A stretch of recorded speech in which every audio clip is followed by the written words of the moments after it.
14 matches, 10 पराभव आणि points टेबलवर थेट 9वा नंबर. 5 वेळा ट्रॉफी जिंकणाऱ्या मुंबई इंडियन्सची अशी अवस्था कधीच झाली नव्हती. याच पराभवानंतर आता हार्दिक पांड्याचा पत्ता कट होणार असल्याचं सांगितलं जातंय. कोण घेणार मुंबई इंडियन्समध्ये हार्दिक पांड्याची जागा? त्यासाठी हा व्हिडिओ शेवटपर्यंत पहा. IPL 2026चा सीझन मुंबई इंडियन्स आणि हार्दिक पांड्यासाठी एक वाईट स्वप्नासारखं ठरलाय. स्पर्धेतून बाहेर पडणारी मुंबई ही दुसरी टीम ठरली.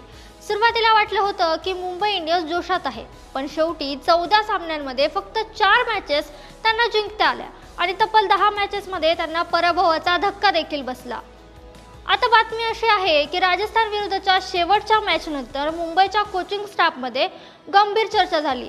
सूत्रांच्या मते हार्दिक पांड्या आता मुंबईचा कॅप्टन राहणार नाही. इतकंच काय तर तो टीममध्ये आता खेळाडू म्हणून खेळणार की नाही यावर सुद्धा प्रश्नचिन्ह निर्माण होत आहे. या सीझनमध्ये मुंबई इंडियन्स काळानुसार बदलण्यात मागे पडले आणि त्यांना पॉवर प्लेचा योग्य वापर देखील करता आला नाही. आता सर्वात मोठा प्रश्न म्हणजे मुंबईचा पुढचा कॅप्टन कोण होणार? सध्या मुंबईकडे सर्वात मोठे 2 पर्याय आहेत. पहिला म्हणजे सूर्यकुमार यादव आणि दुसरा म्हणजे यॉर्कर किंग जसप्रीत बुमराह. या दोघांपैकी एकाच्या हातात टीमची धुरा सोपवू शकते. तुम्हाला काय वाटतं, मुंबईचा पुढचा कॅप्टन सूर्या झाला पाहिजे की बुमराह? कमेंट्समध्ये नक्की सांगा.